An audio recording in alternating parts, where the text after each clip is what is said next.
সুখ অসুখের সংসার। ব্যবহারিক দিক দিয়ে গায়রত শব্দের বিভিন্ন অর্থ হতে পারে: আত্মমর্যাদাবোধ, আগ্রহ, উদ্দীপনা, উদ্বেগ, ঈর্ষা ইত্যাদি। কারো ক্ষেত্রে গায়রত হতে পারে মর্যাদাবোধের, যখন তার ভালোবাসার মানুষের বিরুদ্ধে অন্যায় করা হয় বা মিথ্যা অভিযোগ করা হয়, তখন ভালোবাসার মানুষকে গায়রতের বশবর্তী হয়ে সে রক্ষা করতে চায়। এই ঈমানি গায়রতে বলীয়ান হয়ে রাসূলুল্লাহ সাল্লাল্লাহু আলাইহি ওয়াসাল্লাম ও তার সাহাবীগণ আল্লাহর আদেশ অমান্যকারীদের বিরুদ্ধে প্রবল উদ্যমে জিহাদ করেছেন। গায়রত মানুষের দিনের একটি গুরুত্বপূর্ণ অঙ্গ। গায়রত নষ্ট হয়ে গেলে তার দিনও নষ্ট হয়ে যায়। গায়রতের আরেকটি অর্থ, যা আত্মমর্যাদা বোধের বেশ কাছাকাছি, তা হচ্ছে ঈর্ষা। কারো প্রতি তীব্র ভালোবাসার কারণে সে অন্য কারো হোক এমনটা মানুষ কখনোই চায় না। সে ভাবতেই পারে না সে ছাড়া অন্য কেউ তাকে ভালোবাসতে পারে। পরিস্থিতির উপর নির্ভর করে এই গায়রত প্রশংসনীয় বা নিন্দনীয় হতে পারে। প্রশংসনীয় হবে যখন কেউ তার স্ত্রীকে কোনো পরপুরুষের সাথে কথা বলতে দেখে এবং আত্মসম্মান বোধের কারণে সে রেগে যায়। আর নিন্দনীয় হবে যখন কোনো উপযুক্ত কারণ ছাড়াই স্ত্রীকে সন্দেহ করে, যদিও সে সন্দেহ জাগানোর মতো কিছুই করেনি। দ্বিতীয় ধরনের গায়রত ভালোবাসাকে ধীরে ধীরে নষ্ট করে দেয়। মুসনাদে আহমদে বর্ণিত, একবার রাসূলুল্লাহ সাল্লাল্লাহু আলাইহি সাল্লাম বলেন, এক ধরনের গায়রতকে আল্লাহ পছন্দ করেন, আরেক ধরনের গায়রতকে তিনি ঘৃণা করেন। সাহাবীরা জিজ্ঞেস করেন, ইয়া রাসূলাল্লাহ, আল্লাহ কোন গায়রত পছন্দ করেন? তিনি বললেন, আল্লাহর অবদ্ধতা ও সীমালঙ্ঘন দেখে কারো আত্মমর্যাদাবোধ জেগে ওঠা। সাহাবীরা জিজ্ঞেস করলেন, ইয়া রাসূলাল্লাহ, আল্লাহ কোন গায়রত অপছন্দ করেন? তিনি বললেন, উপযুক্ত কারণ ছাড়া সন্দেহবশত তোমাদের কারো গায়রত। অপর এক হাদিসে সাদ ইবনে উবাদা রাদিয়াল্লাহু আনহু বলেন, যদি আমার স্ত্রীর সঙ্গে কোনো পরপুরুষকে আমি দেখি, তবে তাকে ধারালো তরবারি দিয়ে কেটে ফেলব। তার এ কথা রাসূলুল্লাহর কাছে পৌঁছল। তখন তিনি বললেন, তোমরা কি সাদের আত্মমর্যাদাবোধ দেখে আশ্চর্য হচ্ছ? আমি ওর থেকে অধিক আত্মমর্যাদার অধিকারী, আর আল্লাহ আমার থেকে অধিক আত্মমর্যাদার অধিকারী। আল্লাহর আত্মমর্যাদার প্রকাশ হল তিনি নিষেধ করেছেন এমন কাজ কেউ করলে তাকে শাস্তি দেন। আরেক ধরনের গায়রত আছে, যা কেবল সেসব নারী অনুভব করে যাদের স্বামীর একাধিক স্ত্রী রয়েছে। এ ধরনের ঈর্ষা প্রতিটি নারীর স্বভাবজাত। এ ধরনের গায়রত বাড়াবাড়ি পর্যায়ে না পৌঁছা পর্যন্ত স্বামীর উচিত তার স্ত্রীর ব্যাপারে ধৈর্যশীল হওয়া, প্রয়োজনে তাকে নরম স্বরে উপদেশ দেয়া। রাসূল সাল্লাল্লাহু আলাইহি সাল্লামের স্ত্রীরাও এ ধরনের গায়রত থেকে নিরাপদ ছিলেন না। আনাস রাদিয়াল্লাহু আনহু বলেন, একবার রাসূল সাল্লাল্লাহু আলাইহি ওয়াসাল্লাম আয়েশার ঘরে ছিলেন। সে সময় উম্মাহাতুল মুমিনিনের কেউ একটি পাত্রে কিছু খাবার পাঠালেন। আয়েশা খাদিমের হাতে ঝাঁকি দিলেন, ফলে পাত্রটি পড়ে ভেঙে গেল। নবীজি সাল্লাল্লাহু আলাইহি সাল্লাম পাত্রের ভাঙা টুকরাগুলো কুড়িয়ে একসাথে করলেন। তারপর খাবার কুড়িয়ে তাতে রেখে বললেন, তোমাদের মায়ের গায়রতে আঘাত লেগেছে। তারপর তিনি খাদিমকে অপেক্ষা করতে বললেন এবং আয়েশার কাছ থেকে একটি পাত্র নিয়ে যার পাত্র ভেঙেছিল তার কাছে পাঠালেন। ভাঙা পাত্রটি আয়েশার ঘরে রেখে দিলেন। রাসূলুল্লাহ সাল্লাল্লাহু আলাইহি সাল্লামের স্ত্রীদের এরূপ ঈর্ষার আরও ঘটনা হাদিসে পাওয়া যায়। ঈর্ষা ও অহেতুক সন্দেহ পরিবারে অশান্তি তৈরি করে, তালাক পর্যন্ত ডেকে আনে। প্রথমত, পুরুষের একাধিক স্ত্রী না থাকলেও স্ত্রী ঈর্ষা ও মিথ্যা সন্দেহে আক্রান্ত হতে পারে। সম্মানিত দিনী বোন, বিনয়ী হন, আপনার হৃদয় থেকে ঈর্ষা ও সন্দেহের অনুভূতিগুলো ঝেড়ে ফেলার চেষ্টা করুন। রাসূল সাল্লাল্লাহু আলাইহি সাল্লাম আয়েশা রাদিয়াল্লাহু আনহাকে বলেছিলেন, আয়েশা, শান্ত হও। আল্লাহ যখন পরিবারের সদস্যদের জন্য কল্যাণ চান, তাদের মাঝে নম্রতা দান করেন। স্বামীর প্রতি আপনার গায়রত যুক্তির সীমা ছাড়িয়ে যাওয়ার অর্থ হল তাকে আপনি দোষারোপ করছেন। ফলে আপনাদের দুজনের অন্তরে ক্রোধের আগুন জ্বলে উঠবে। এরই জের ধরে খুঁটিনাটি বিষয়ে ঝগড়া লেগেই থাকবে। কোনো নারী গায়রত থেকে মুক্ত নয়, এমনটাই স্বাভাবিক। তবে একে শরীয়তের বেঁধে দেয়া সীমারেখার মাঝে থেকে নিয়ন্ত্রণ করতে হবে। আপনি হয়তো রাসূলুল্লাহ সাল্লাল্লাহু আলাইহি সাল্লামের স্ত্রীদের উদাহরণ দিতে চাইবেন, কিন্তু ভেবে দেখুন তারা কারা ছিলেন আর তাদের স্বামী কে ছিলেন। হ্যাঁ, রাসূলুল্লাহ সাল্লাল্লাহু আলাইহি সাল্লাম একজন মানুষ ছিলেন, তার স্ত্রীরাও মানুষ ছিলেন। আপনাকে মনে রাখতে হবে যে এই সামান্য ঈর্ষা তাদের জীবনে ব্যতিক্রম ছিল, তাই একে আদর্শ হিসেবে ধরা যাবে না। আমাদের মনে রাখতে হবে যখন রাসূলুল্লাহ সাল্লাল্লাহু আলাইহি সাল্লাম মারা যান, তখন আয়েশা রাদিয়াল্লাহু আনহা এর বয়স ছিল মাত্র ১৯ বছর। ওপরে বর্ণিত ঘটনার সময় আয়েশা রাদিয়াল্লাহু আনহা খুবই কম বয়সী ছিলেন, যে কারণে রাসূলুল্লাহ সাল্লাল্লাহু আলাইহি সাল্লাম তাকে শেখানোর ব্যাপারে ধৈর্য ধারণ করেছেন। পরে আয়েশা রাদিয়াল্লাহু আনহা বড় হয়ে তার নিজের ও অন্যান্য স্ত্রীদের ঈর্ষা এবং সেক্ষেত্রে রাসূল সাল্লাল্লাহু আলাইহি সাল্লামের আচরণ অন্যদের কাছে বর্ণনা করেছেন। এভাবে তিনি যে শিক্ষা লাভ করেছেন তা অন্যদের কাছে পৌঁছে দিয়েছেন। সম্মানিত বোন, আপনার স্বামী রাসূল সাল্লাল্লাহু আলাইহি সাল্লাম নন এবং তিনি কোনো দিক দিয়েই তার আদব কায়দার সমতুল্য হতে পারবেন না। আয়েশা রাদিয়াল্লাহু আনহা ছিলেন রাসূলুল্লাহ সাল্লাল্লাহু আলাইহি সাল্লামের সবচেয়ে প্রিয়। তিনি আয়েশা রাদিয়াল্লাহু আনহার প্রতি যত ধৈর্য দেখিয়েছেন, স্বাভাবিকভাবেই আপনার স্বামীর মাঝে ততটা ধৈর্য পাবেন না। চেষ্টা করুন যাতে আপনার স্বামীর মনে ঈর্ষার উদ্রেক করে এমন কোনো কার্যকলাপ না হয়। তার সামনে কখনোই অন্য পুরুষের প্রশংসা করবেন না, অন্য পুরুষের সৌন্দর্যের ব্যাপারে বলবেন না, কখনোই অন্য পুরুষের বুদ্ধিমত্তা ও প্রজ্ঞার প্রশংসা করবেন না। অনেক নারীর স্বামী মারা যাবার পর বা তালাকের পর দ্বিতীয় বিয়ে হয়। বর্তমান স্বামীর সামনে পূর্ববর্তী স্বামীর প্রশংসা করা কখনোই উচিত নয়। পুরুষেরা এ ধরনের কথা খুবই অপছন্দ করে। এ ধরনের কথা তাদের ব্যক্তিত্বে আঘাত হানে, তার সাথে সে নিজেকে তুলনা করতে শুরু করে। স্বাভাবিকভাবেই তার মনে কাজ করে সে আমার পুরুষত্বে আঘাত করেছে। বর্তমান স্বামী আপনার পূর্ববর্তী স্বামীর ব্যাপারে জানার জন্য জোরাজুরি করলে যতটুকু দরকার শুধু ততটুকুই বলুন। তার প্রশংসা করা থেকে বিরত থাকুন।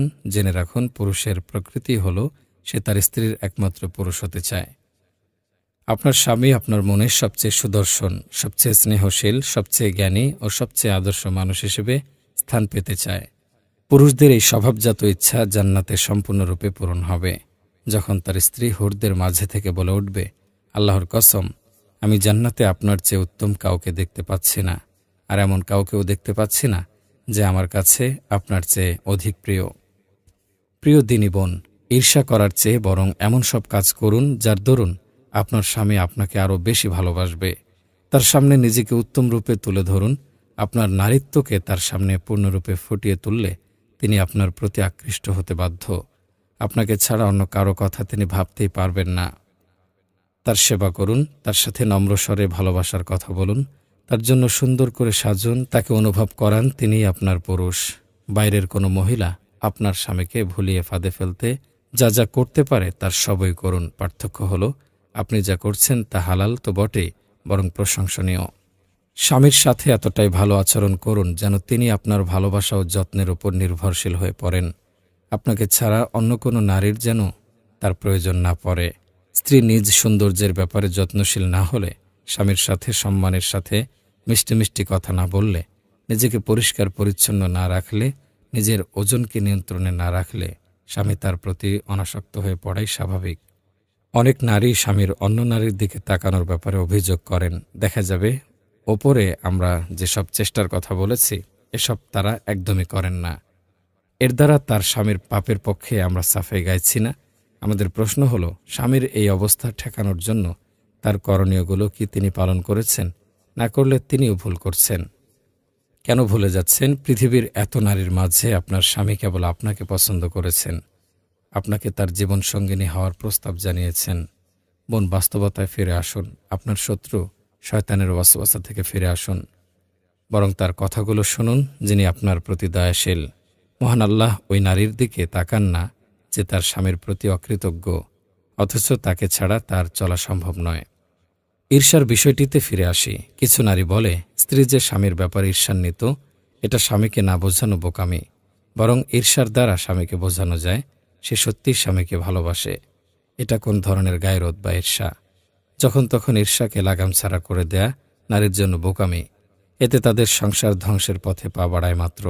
সঠিক ব্যাঠিক, সুস্থতা অসুস্থতা, সত্য মিথ্যার মাঝে কখনো কখনো সূক্ষ্ম ফারাক থাকে যা মানুষ বুঝতে পারে না। তেমনি নারী যে ঈর্ষার প্রকাশ ঘটাতে চাচ্ছে, সেটা ভালোবাসার ঈর্ষা নাকি সন্দেহের, সেই সূক্ষ্ম পার্থক্য স্বামী নাও বুঝতে পারে। আর নারী যখন ঈর্ষার চূড়ান্ত পর্যায়ে চলে যায়, তখন স্বামীকে সন্দেহ করা শুরু করে। স্বামীর প্রতিটি কাজে পিছু লেগে থাকে। পদে পদে স্বামীকে তার কাজ, বন্ধুবান্ধব ও বাইরে থাকার ব্যাপারে প্রশ্ন করে। এভাবে সে তার নিজের অন্তরের প্রশান্তি তো নষ্ট করেই, একই সাথে এককালে তাদের মাঝে যে আস্থা ও বিশ্বাস ছিল সেটিকেও নষ্ট করে দেয়। অবশ্য নারীর ঈর্ষান্বিত হওয়ার সত্যিকার কারণও থাকতে পারে। তার কাছে প্রমাণ থাকতে পারে যে তার স্বামী তার সাথে বিশ্বাসঘাতকতা করছে অথবা অন্য স্ত্রীর সাথে তার চেয়ে উত্তম আচরণ করছে। এসব ক্ষেত্রে ঈর্ষা করা তার জন্য বৈধ ও ন্যায়সঙ্গত। আমাদের সমালোচনা মূলত বিনা কারণে ঈর্ষা করার ব্যাপারে, যার পেছনে কোনো প্রমাণ থাকে না। ধরুন, কারো দুজন স্ত্রী রয়েছে এবং তিনি তাদের উভয়ের প্রতি ন্যায়সঙ্গত আচরণ করেন, তাদের জন্য সমান খরচ করেন। এ অবস্থায় প্রত্যেক স্ত্রীর অল্প হলেও ঈর্ষা অনুভব করা স্বাভাবিক, কিন্তু সেটাকে অবশ্যই নিয়ন্ত্রণের বাইরে যেতে দেয়া যাবে না।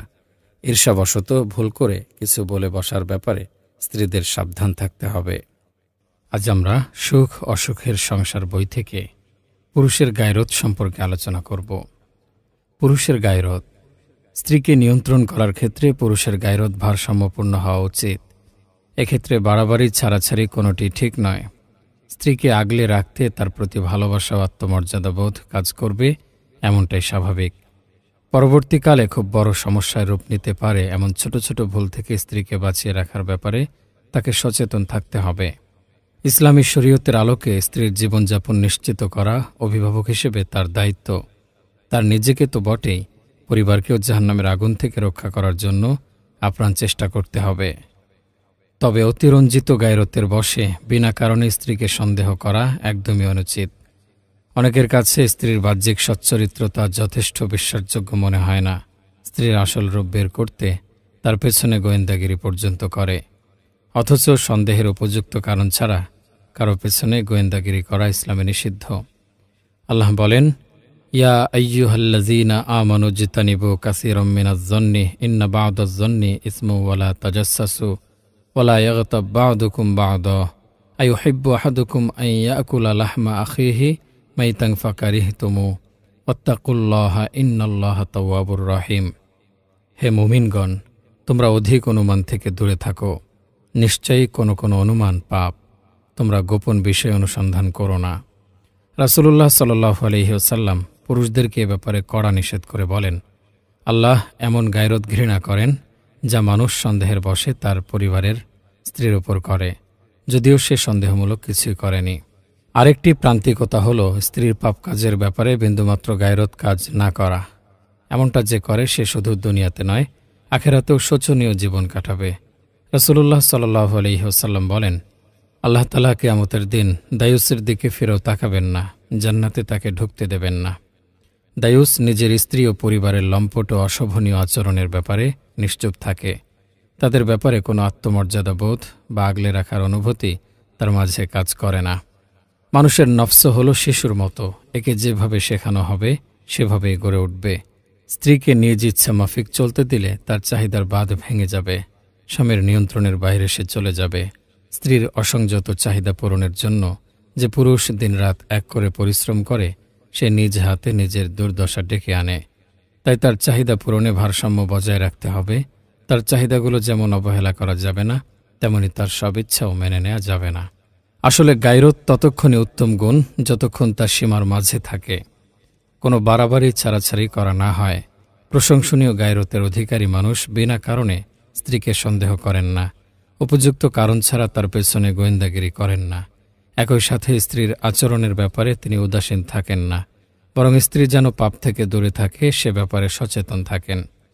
গায়রতে বাড়াবাড়ি পরিবারে অনেক অশান্তির স্ফুলিঙ্গ হিসেবে কাজ করে। কিছু পুরুষ স্ত্রীর ওপর এতই সন্দেহপ্রবণ থাকে যে তাদের প্রতিটি গতিবিধি নজরে রাখে। স্ত্রীর ওপর অধিকার ফলাতে গিয়ে অন্য মেয়েদের সাথে তাকে দেখা পর্যন্ত করতে দেয় না। কাজের প্রয়োজনে বাইরে গেলে সারাদিন কি করেছে, কার সাথে দেখা করেছে, এসব প্রশ্ন বারবার করতে থাকে। এমনকি স্ত্রী তার মা বাবা ভাই বোনের সাথে সময় কাটালেও তারা ঈর্ষা অনুভব করে। এরকম জোরাজুরি বাড়াবাড়ি স্ত্রীকে স্বাভাবিকভাবেই দমবন্ধকর পরিস্থিতিতে ফেলে দেয়। ফলে সময়ের সাথে সাথে সে বিদ্রোহী হয়ে ওঠে।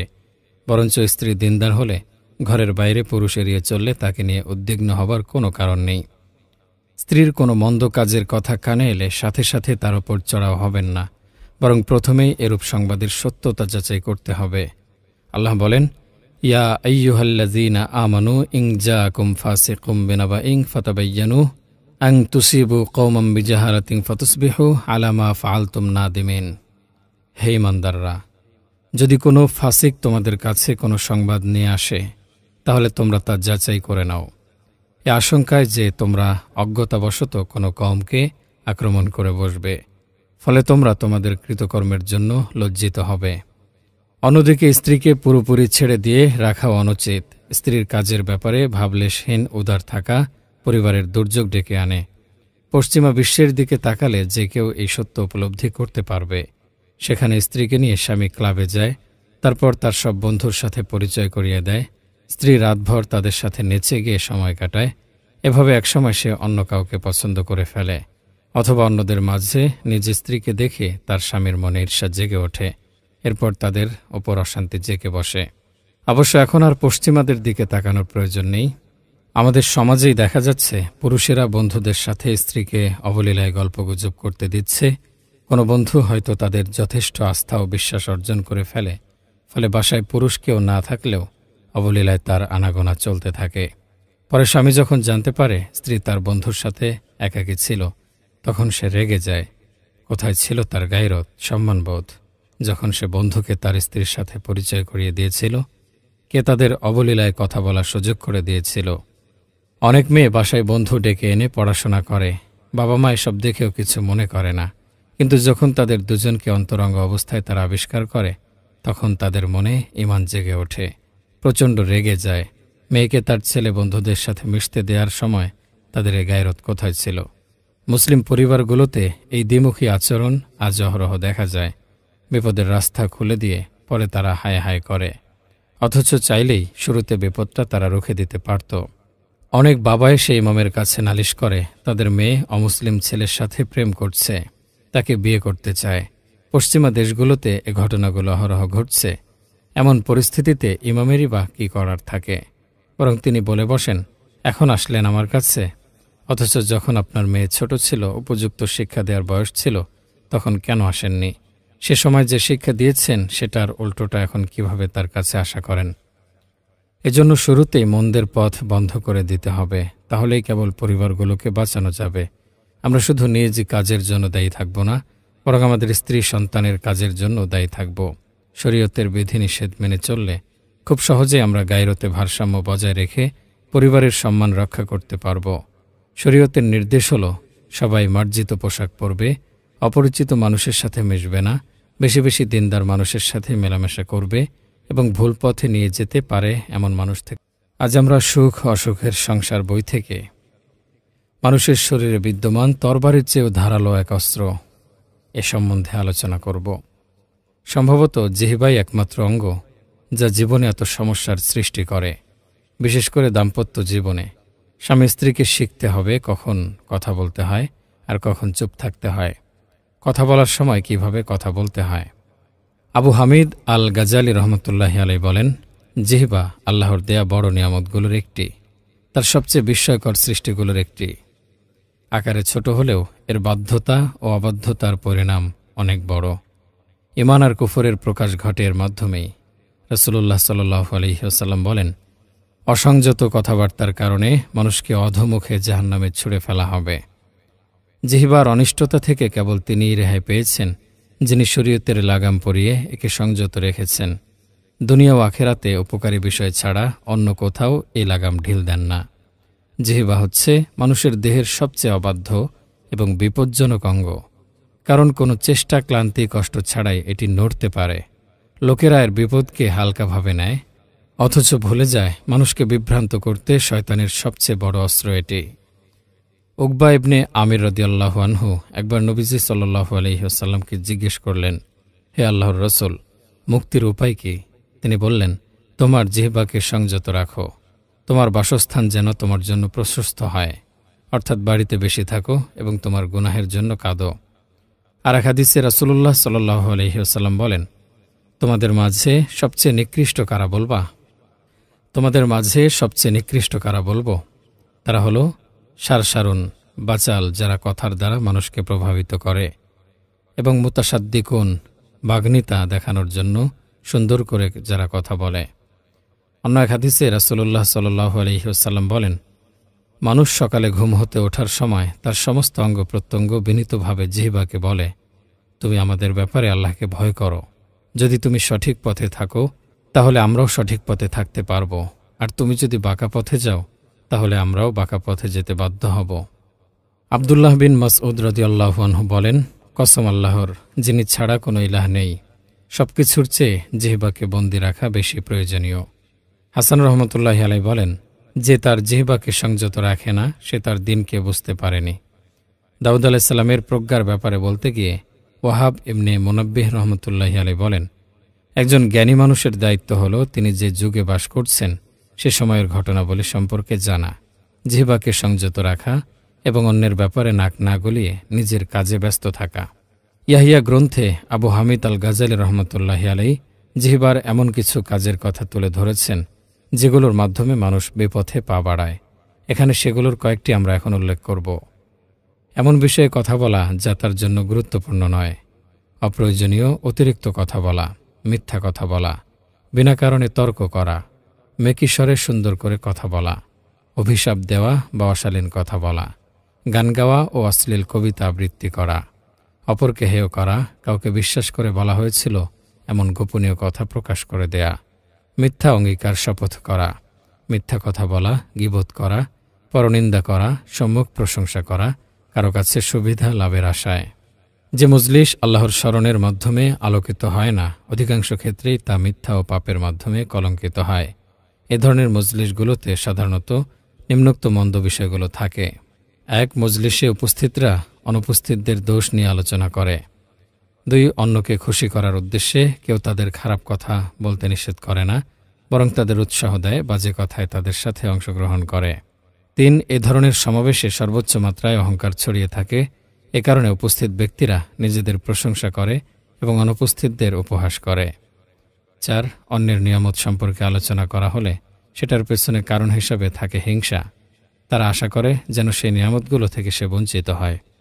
5, এমনকি এ ধরনের মজলিস কখনো গীবত ও অন্যান্য পাপ থেকে মুক্ত থাকলেও দেখা যায় মানুষ অনর্থক খেলাধুলা ও রসিকতার আসর হিসেবে একে বেছে নেয়। অন্যকে হাসানোর জন্য মিথ্যা কথা বলতেও তারা দ্বিধাবোধ করে না।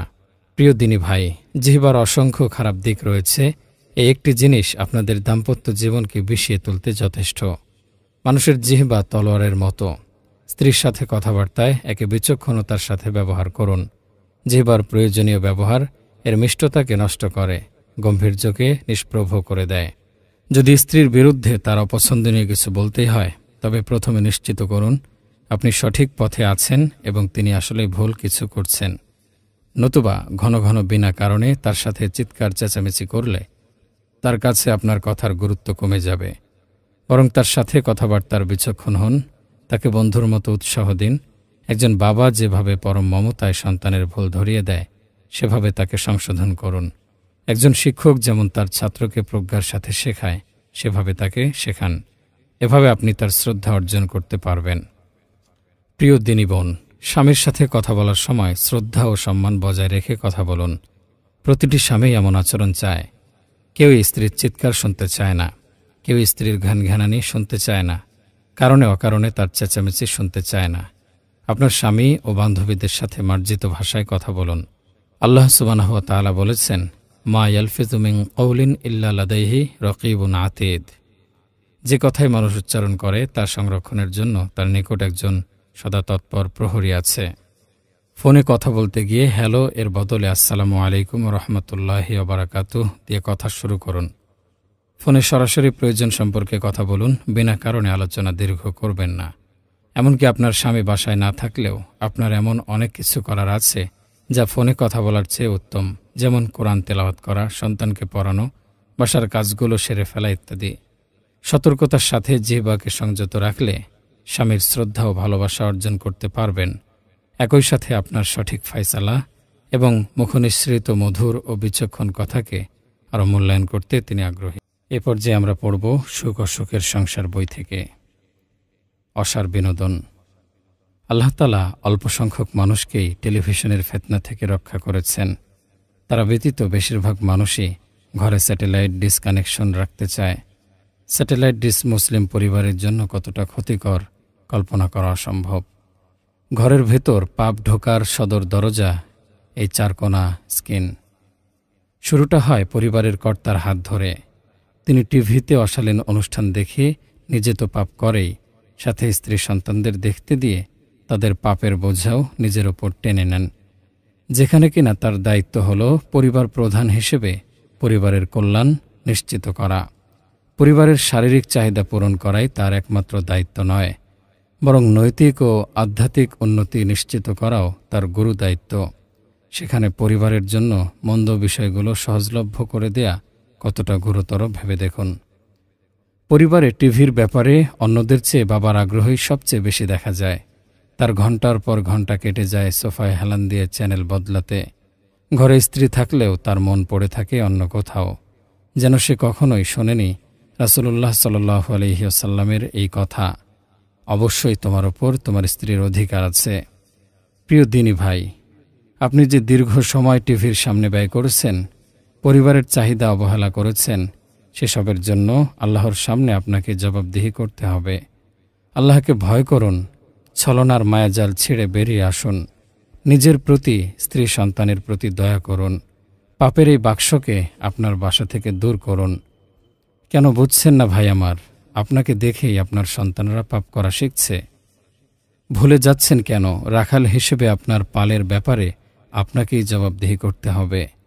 টিভির পর অন্যান্য অসার বিনোদনের মধ্যে তাস খেলা, ভিডিও গেমস ও নেট ব্রাউজিংয়ের কথা না বললেই নয়। অহরহই দেখা যায় রাত জেগে স্ত্রী বসে আছে স্বামীর অপেক্ষায়, অথচ স্বামী সারা রাত বন্ধুদের সাথে তাস খেলে কাটিয়ে দিচ্ছে। স্ত্রী সন্তানকে সময় না দিয়ে ঘণ্টার পর ঘণ্টা ভিডিও গেমস খেলছে বা মোবাইলে নেট ব্রাউজ করছে। পরিবারের বদলে অবসর সময়গুলো কেটে যাচ্ছে বন্ধুদের সাথে গল্প আড্ডায়। বাসায় ফেরার আগে স্ত্রীকে ফোন করে বলে দেয় খাবার প্রস্তুত রাখতে। বাসায় এসেই তাড়াতাড়ি খেয়ে ঘুমিয়ে পড়ে। কয়েক ঘন্টা ঘুম শেষে সকালে কাজে বেরিয়ে পড়ে। স্ত্রীর সাথে তার সম্পর্ক হয়ে দাঁড়ায় যেন নিছক দৈনন্দিন প্রয়োজন পূরণের। কিন্তু বন্ধুদের সাথে সময় কাটানো তো তার দায়িত্ব নয়, বরং স্ত্রী সন্তানের সাথে সময় কাটানো তার কর্তব্য।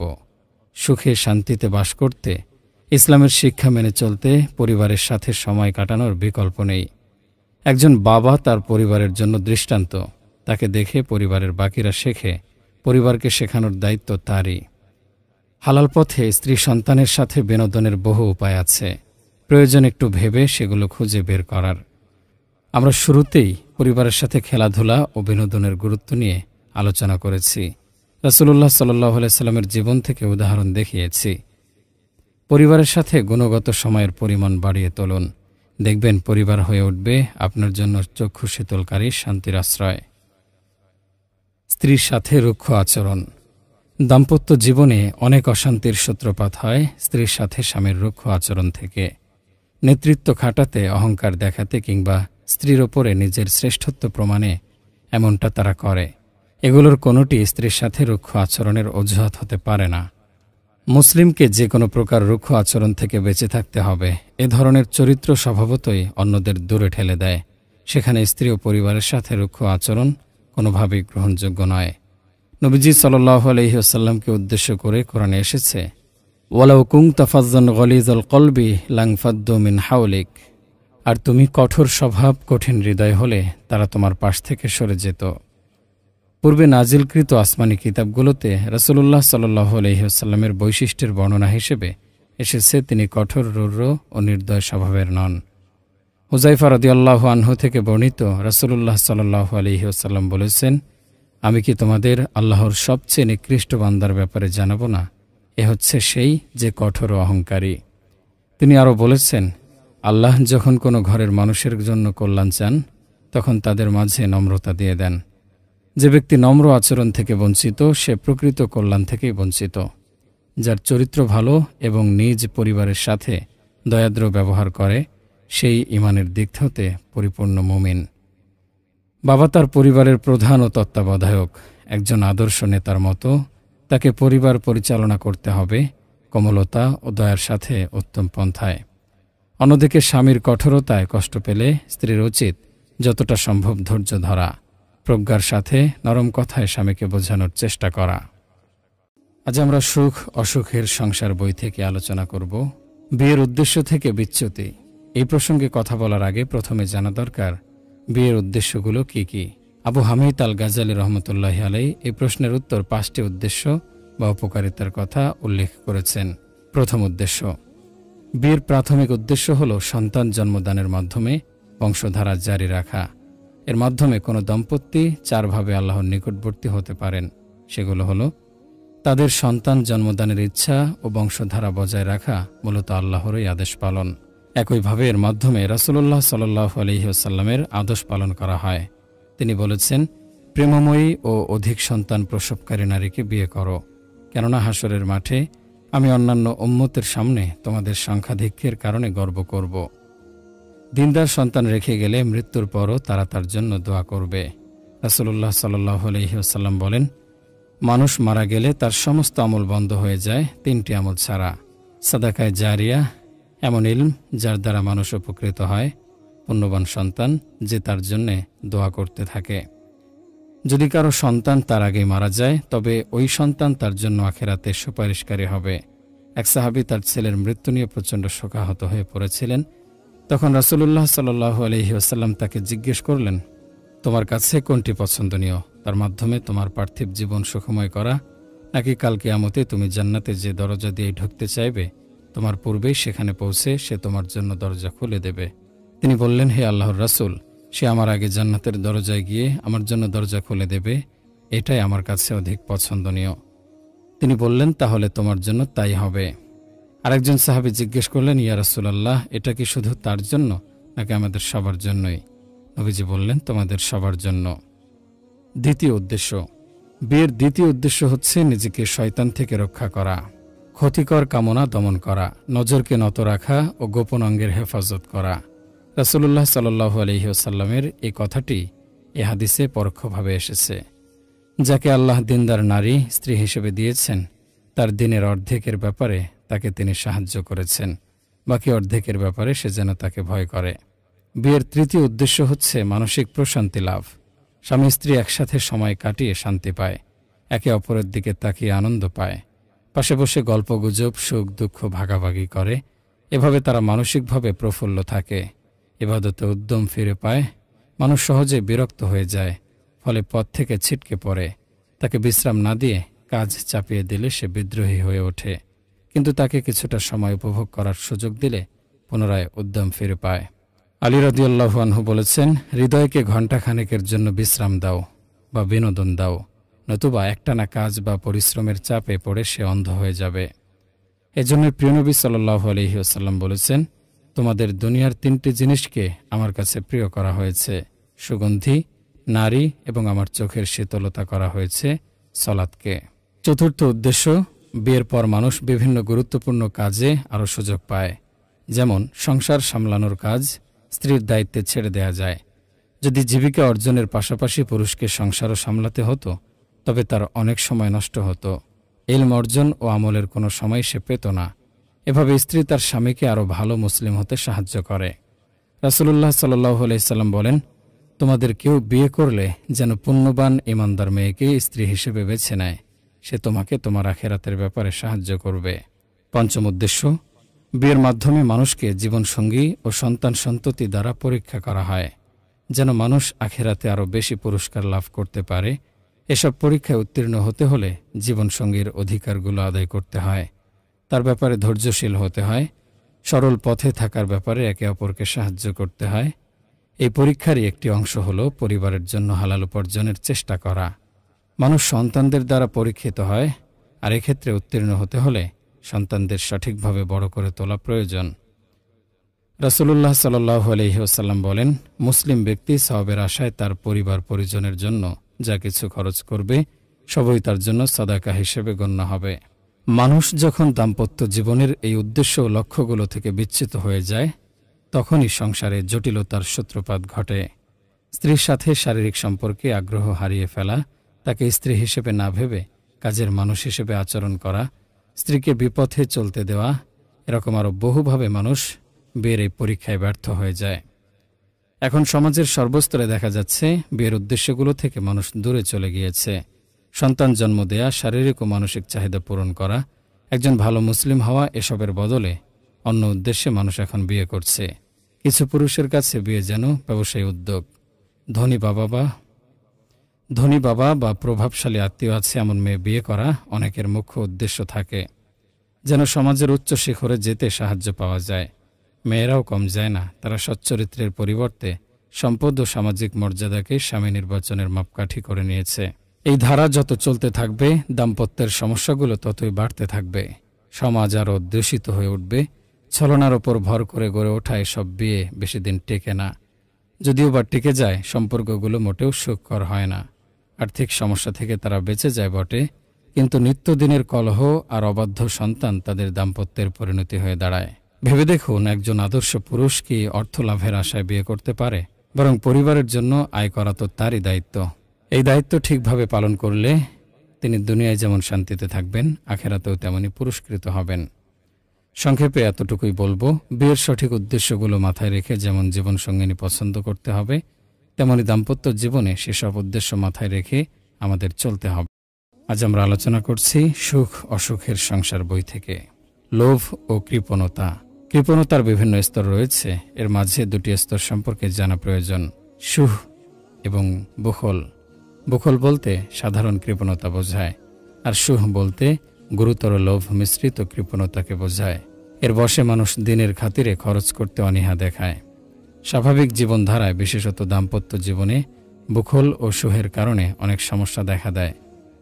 আল্লাহ বুখল স্বভাবের নিন্দা করে বলেছেন, ওয়ালা ইয়াহসাবান্নাল্লাযীনা ইয়াবখালুনা বিমা আতাহুমুল্লাহু মিন ফাদলিহি হুয়া খায়রুল লাহুম বাল হুয়া শাররুল লাহুম সায়ুতাওয়াকুনা মা বাখিলু বিহি ইয়াওমাল কিয়ামাহ ওয়ালিল্লাহি মিরাসুস সামাওয়াতি ওয়াল আরদি আল্লাহু বিমা তা'মালুনা খবীর।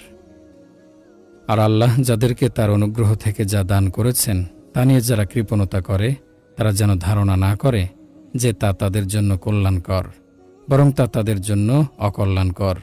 যা নিয়ে তারা কৃপণতা করেছিল, কিয়ামত দিবসে তা দিয়ে তাদের বেড়ি পরানো হবে। আর আসমানসমূহ ও জমিনের উত্তরাধিকার আল্লাহরই জন্য, আর তোমরা যা আমল করো সে ব্যাপারে আল্লাহ সম্যক জ্ঞাত। বিভিন্ন হাদিসে এসেছে, রাসূলুল্লাহ সাল্লাল্লাহু আলাইহি ওয়াসাল্লাম বুখল ও সুখ থেকে আল্লাহর কাছে আশ্রয় প্রার্থনা করতেন। রাসূলুল্লাহ সাল্লাল্লাহু আলাইহি ওয়াসাল্লাম বলেছেন, তোমরা অত্যাচার করা থেকে বিরত থাকো, কেননা বিচারের দিনে অত্যাচার অন্ধকারে পরিণত হবে। তোমরা কৃপণতা থেকে সাবধান হও, কেননা এই কৃপণতাই তোমাদের আগের কওমদের ধ্বংস করেছে। কৃপণতা তাদের খুন খারাপি ও রক্তপাতে উৎসাহ জুগিয়েছে। হারাম বস্তুসমূহ হালাল করতে প্রলোভন দিয়েছে।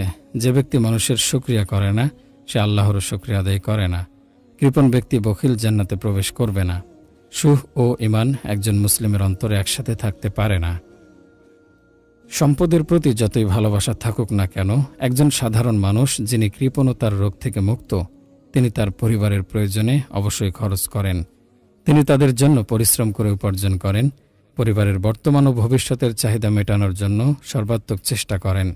তাদের দুঃখেই তার দুঃখ, তাদের সুখেই তার সুখ। অন্যদিকে কৃপণতা তার পরিবারের ওপর বিপর্যয় ডেকে আনে। তার যথেষ্ট সম্পদ থাকার পরও তার স্ত্রী সন্তান ঘরের বাইরে ছেঁড়া জামাকাপড় পরে। এভাবে সে নিজেই নিজেকে সমাজের কাছে অপমানের পাত্র বানায়।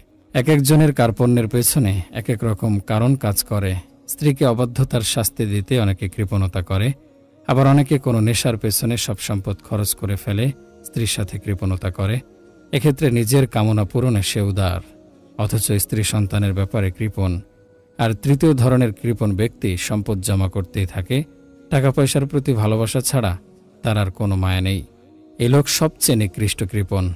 শেষোক্ত কৃপণতার চেয়ে পরিবারকে শাস্তি দেওয়ার উদ্দেশ্যে কৃপণতা বা অন্যত্র অপব্যয়ের কারণে কৃপণতার নিরাময় তুলনামূলক সহজ। একবার আবু সুফিয়ানের স্ত্রী হিন্দ বিনতে উতবাহ রাদিয়াল্লাহু আনহা রাসূলুল্লাহ সাল্লাল্লাহু আলাইহি সাল্লামের কাছে তার স্বামীর কৃপণতার অভিযোগ নিয়ে এলেন। তিনি বললেন, হে আল্লাহর রাসূল, আবু সুফিয়ান কৃপণ মানুষ। তিনি আমার ও আমার সন্তানদের জন্য প্রয়োজনীয় খরচ করেন না। তবে আমি তাকে না জানিয়ে তার সম্পদ থেকে প্রয়োজনীয় খরচ নেই। এতে কি আমার কোনো পাপ হবে? রাসূলুল্লাহ সাল্লাল্লাহু আলাইহি সাল্লাম তখন বললেন, তুমি তার সম্পদ থেকে ততটুকু গ্রহণ করো যা তোমার ও তোমার সন্তানদের জন্য যথেষ্ট। নিজেদের কাজে ভারসাম্য না রাখা। অনেক সময় স্বামী স্ত্রী কাজের ধরন থেকে মনোমালিন্যের সূত্রপাত হয়। যেমন একজন ডাক্তার স্বামীর কথা ধরুন, তাকে অনেক লম্বা সময় ধরে কাজ করতে হয়। বাকি সময় পড়াশোনায় তাকে ব্যস্ত থাকতে হয়। যে কোনো সময় জরুরি তলবে তাকে হাসপাতালে যেতে হয়। এ অবস্থায় স্বামী স্ত্রী একসাথে এগিয়ে না এলে দুজনেই ভুক্তভোগী হতে বাধ্য। স্ত্রীকে ধৈর্যশীল ও বোধশক্তি সম্পন্ন হতে হবে। স্বামীকে হতে হবে সময়ের ব্যাপারে যত্নশীল। তাকে বাসায় স্ত্রীর সাথে সর্বোচ্চ সময় কাটানোর চেষ্টা করতে হবে। স্বামী কাজে ব্যস্ত থাকলে স্ত্রী সর্বোচ্চ চেষ্টা করবে বাসার কাজগুলো সেরে ফেলার, যেন স্বামী ফিরে আসার পর সময়গুলো তার সাথে একসাথে কাটাতে পারে। আর স্বামীর উচিত ঘরে ফিরে যতটুকুই অবসর সময় পায় তা তার স্ত্রী সন্তানদের সাথে কাটানো, টিভির পেছনে নয়। এমন যদি হয় স্বামী সপ্তাহে মাত্র কয়েক ঘন্টা সময় স্ত্রীর সাথে কাটাতে পারে, তবে তাদের সে সময়টারই উপযুক্ত ব্যবহার করতে হবে। এ সময় স্ত্রী তার সবচেয়ে ভালো সুগন্ধি, অলংকার ও পোশাক পরে স্বামীর সামনে আসবে। ঘরকে এমনভাবে গুছিয়ে রাখবে যেন স্বামী কাজের ক্লান্তিকর পরিবেশ থেকে ফিরে এসে বাড়িতে শান্তির আবহে হারিয়ে যায়। নিজেদের এই চেষ্টাগুলো সংসার জীবনকে অনেক উপভোগ্য করে তোলে। না হলে দেখা যাবে একদিকে স্বামী কষ্টকর ও ক্লান্তিকর চাকরি করে, অন্যদিকে দুজনেই পরিস্থিতি ঘোলাটে করতে থাকে, যা শেষমেশ তালাকে গিয়ে ঠেকে। আমরা আলোচনা করছি সুখ অসুখের সংসার বই থেকে। স্ত্রীর কাজে নাক গলানো। প্রতিটি নারী চান নিজ বাসায় রানীর মতো থাকতে। তিনি তার চাওয়া ও রুচি অনুযায়ী ঘর গুছিয়ে রাখতে চান।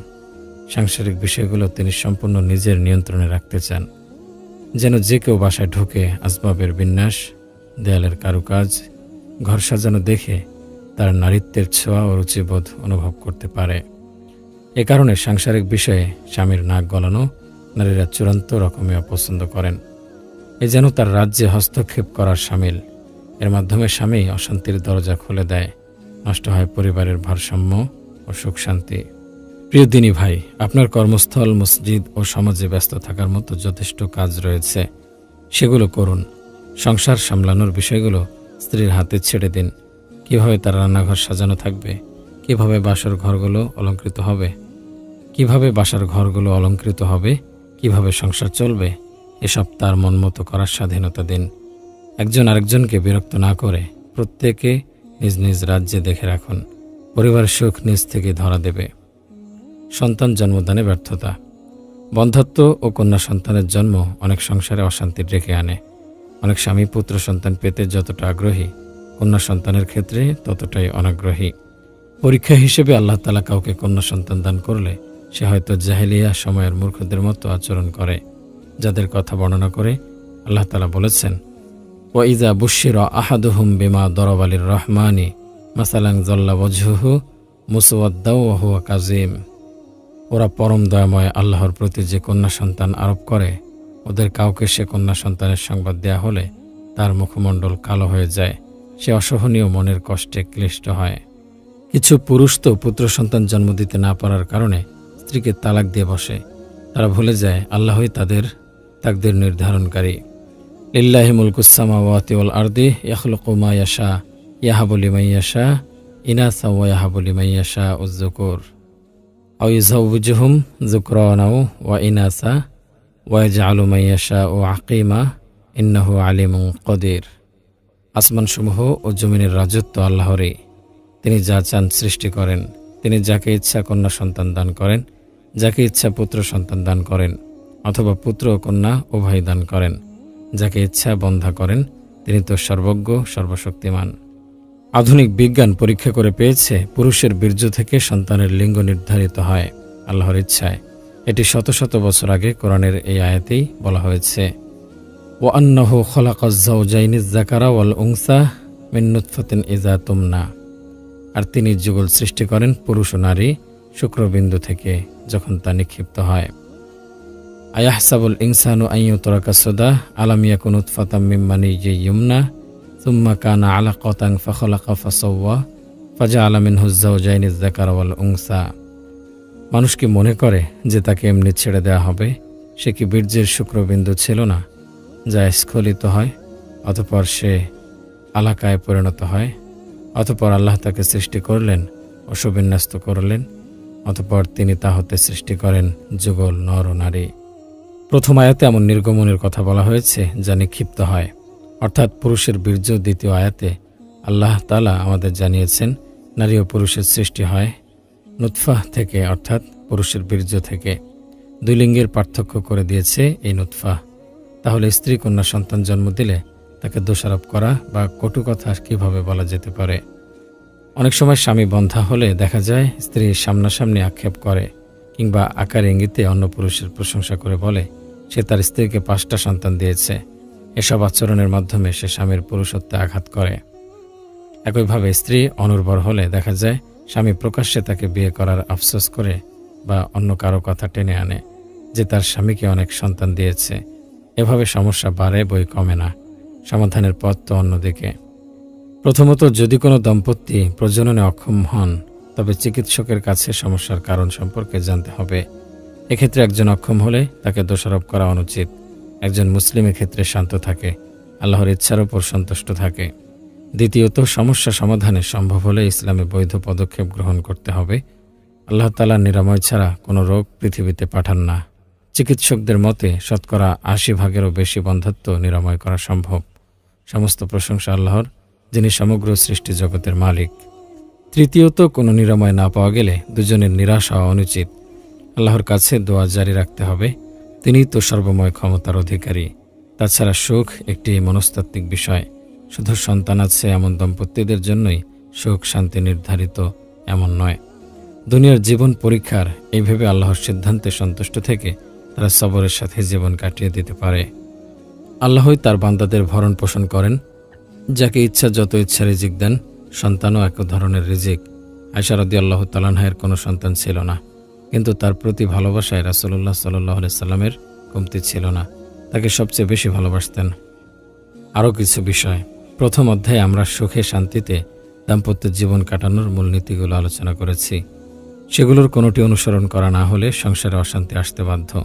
হয়তো স্ত্রীকে স্বামী প্রচণ্ড মারে, হয়তো শারীরিক চাহিদা পূরণে তাদের একজন উদাসীন, হয়তো স্বামী ঠিকমতো পরিবারের সময় দেয় না। এরকম অনেক কিছুই হতে পারে। দাম্পত্যের সমস্যা এড়িয়ে চলতে হলে স্বামী স্ত্রী দুজনকেই একে অপরের অধিকারগুলো জানতে হবে, সম্মান করতে হবে। তবেই তাদের দাম্পত্য জীবনে শান্তি আসবে। অজ্ঞতার কারণে বা আত্মনিয়ন্ত্রণের অভাবে কোনো দম্পতি আগে থেকে এসব প্রতিরোধক ব্যবস্থা গ্রহণ করতে না পারলে তাদের অন্তত সমস্যাগুলো সমাধানের চেষ্টা করা উচিত, যা পরবর্তী অধ্যায়ের আলোচ্য বিষয়। দ্বন্দ্ব নিরসনে স্বামীর করণীয়। খুব কম দম্পতি পাওয়া যাবে যাদের মাঝে কখনো মতের অমিল হয়নি। এমন অমিল যা ক্ষণিকের জন্য হলেও তাদের মানসিক শান্তিকে কর্পূরের মতো মিলিয়ে দিয়েছে। হতে পারে এসব মতানৈক্য কলহ এড়িয়ে যাওয়ার মতো কিংবা অনিবার্য। হতে পারে হঠাৎ উদ্ভূত রেষারেষি কিংবা দীর্ঘদিন ধরে চলে আসা দ্বন্দ্ব সংঘাত। যেমনটি হোক, সেটির সমাধান হিসেবে স্বামী স্ত্রীকে ইসলাম এবং কিছু দিক নির্দেশনা দিয়েছে যে এসব দ্বন্দ্ব তালাক পর্যন্ত না গড়ায়। পবিত্র কোরআন পুরুষদের কিছু নির্দেশনা দিয়েছে। শুরুতে আমরা সেসব আলোচনা করব। এসব নির্দেশনা মানলে স্ত্রীর সাথে কলহের কারণে বিগড়ে যাওয়া সম্পর্ক সহজেই ঠিক হয়ে যাবে। ফিরিয়ে আনা সম্ভব সম্পর্কের মাধুর্য। দ্বন্দ্বের সময় স্ত্রী স্বামীর অবাধ্যতা ও বিরোধিতায় জেঁকে বসলে পরিস্থিতির চরম অবনতি হতে বাধ্য। এ সময় একজন স্বামীর করণীয় বিচক্ষণতার সাথে স্ত্রীকে উপদেশ দেয়া। এতে কাজ না হলে বিছানা পৃথক করে তাকে একা ঘুমাতে দেয়া এবং তার সাথে সব শারীরিক সম্পর্ক বন্ধ রাখা। এতেও কাজ না হলে তাকে হাত বা মিসওয়াক দিয়ে মৃদু আঘাত করা। এই 3টি ধাপ অবশ্যই ক্রমান্বয়ে অনুসরণ করতে হবে। যখন একটি ধাপ অনুসরণ করে কোনো ফলাফল আসবে না, শুধু তখনই পরবর্তী ধাপে যেতে হবে। এই 3টি ধাপ অনুসরণ করেও কোনো কাজ না হলে শেষ চেষ্টা হিসেবে মধ্যস্থতাকারী বেছে নিতে হবে। এক্ষেত্রে স্বামীর পক্ষ থেকে একজন এবং স্ত্রীর পক্ষ থেকে একজন সম্মিলিতভাবে তাদের মধ্যে সমঝোতা করার চেষ্টা করবে। আল্লাহ সুবহানাহু ওয়া তাআলা কোরআনে বলেন, আর-রিজালু কাওয়ামুনা আলান নিসাই বিমা ফাদ্দালাল্লাহু বা'দাহুম আলা বা'দিন ওয়া বিমা আনফাকু মিন আমওয়ালিহিম ফাস-সালিহাতু কানিতাতুন হাফিজাতুল লিল গায়বি বিমা হাফিজাল্লাহ ওয়াল্লাতী তাখাফুনা নুশুজাহুন্না ফা'izuhunna ওয়াহজুরুহুন্না ফিল মাদাজি'i ওয়াদরিবুহুন্না ফাইন আতা'নাকুম ফালা তাবগু আলাইহিন্না সাবিলা ইন্নাল্লাহা কানা আলিয়্যান কাবীরা ওয়া ইন খিফতুম শিকাকা বাইনহিমা ফাবআসু ওয়া হাকামান মিন আহলিহা ইন ইউরিদা ইসলাহান ইউওয়াফিকিল্লাহু বাইনাহুমা ইন্নাল্লাহা কানা আলিমান খাবীরা। পুরুষরা নারীদের তত্ত্বাবধায়ক এ কারণে যে আল্লাহ তাদের একের ওপরে অন্যকে শ্রেষ্ঠত্ব দিয়েছেন এবং যেহেতু তারা নিজেদের সম্পদ থেকে ব্যয় করে, সুতরাং পুণ্যবর্তী নারীরা অনুগত। তারা লোকচক্ষুর অন্তরালে হেফাজতকারিণী ওই বিষয়ের যা আল্লাহ হেফাজত করেছেন। আর তোমরা যাদের অবাধ্যতার আশঙ্কা করো তাদের সদুপদেশ দাও, বিছানায় তাদেরকে ত্যাগ করো এবং তাদেরকে মৃদু আঘাত করো। এরপর যদি তারা তোমাদের আনুগত্য করে তাহলে তাদের বিরুদ্ধে কোনো পথ অনুসন্ধান করো না। নিশ্চয় আল্লাহ সমুন্নত মহান।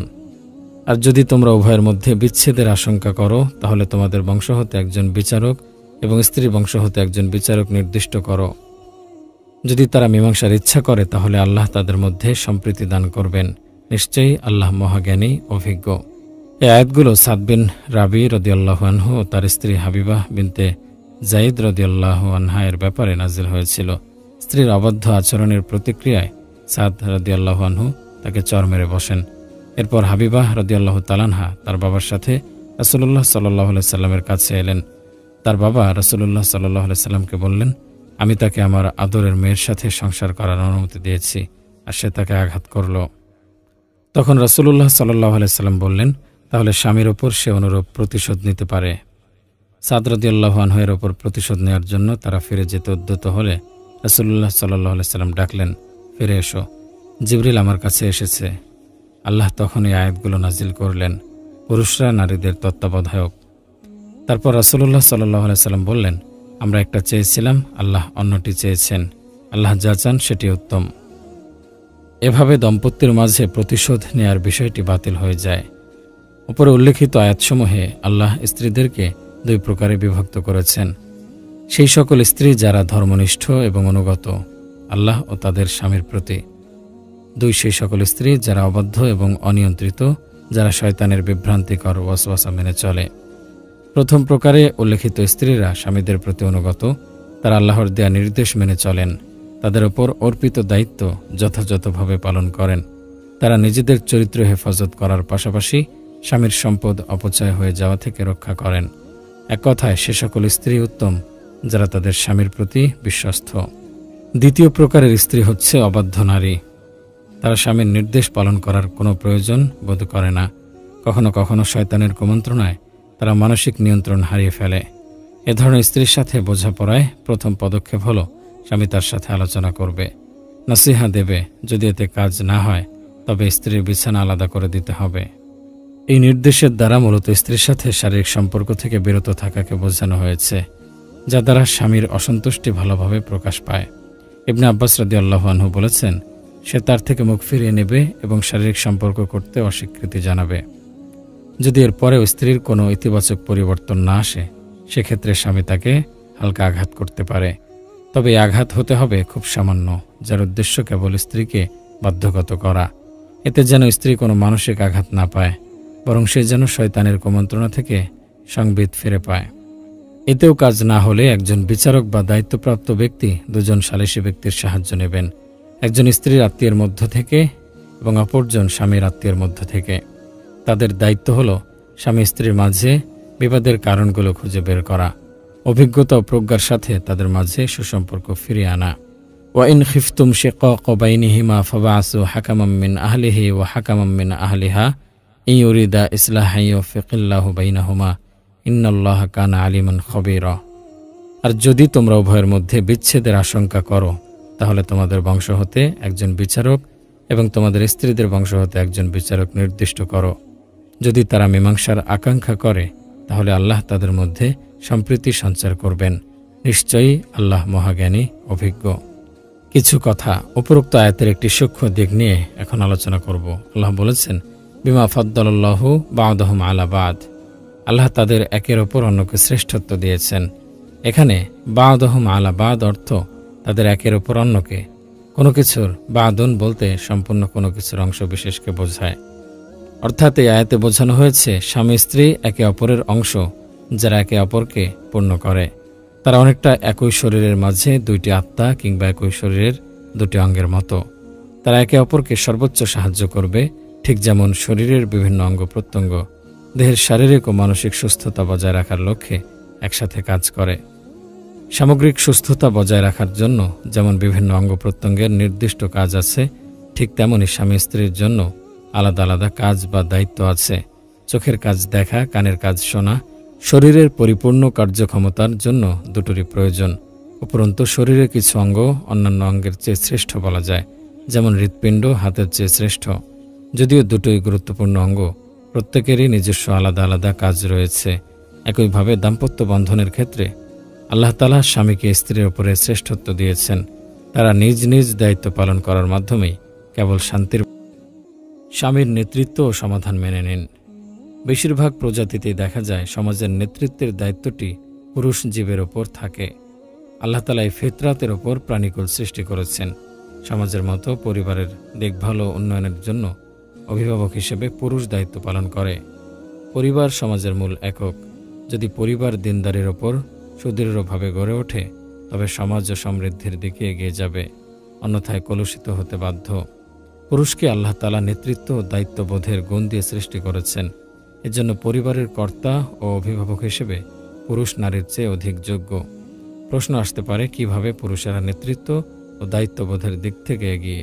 উত্তর হলো, আল্লাহ তাআলা তাদের যথার্থ অভিভাবকের মতো শারীরিক ও মানসিক গড়ন দিয়ে সৃষ্টি করেছেন।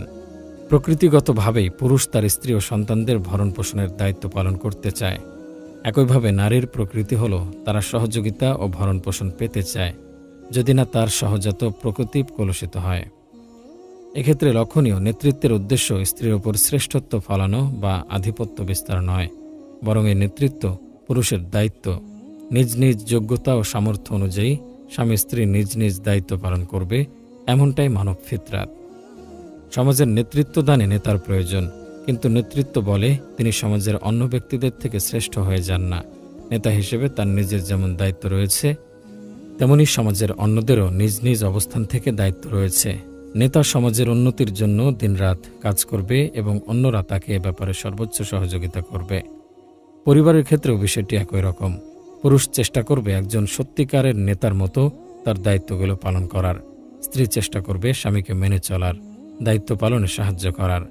একজন নেতা ও অভিভাবক হিসেবে শৃঙ্খলা বজায় রাখার প্রয়োজনেই আল্লাহ তাআলা পুরুষকে স্ত্রীর উপর শাসন করার অধিকার দিয়েছেন। ইসলামের শত্রুরা আল্লাহর দ্বীনকে প্রশ্নবিদ্ধ করার জন্য বলে, ইসলাম নারীদের আঘাত করার অধিকার দিয়ে তাদের অপমান করেছে। তারপরে এই আয়াতের উদ্ধৃতি দেয়, তোমরা যাদের অবাধ্যতার আশঙ্কা করো তাদের সদুপদেশ দাও, বিছানায় তাদের ত্যাগ করো এবং তাদেরকে মৃদু আঘাত করো। এরপর তারা সবাইকে শুনিয়ে বলতে চায়, এটা কি নারীর সম্মান ও মর্যাদার অবমাননা নয়?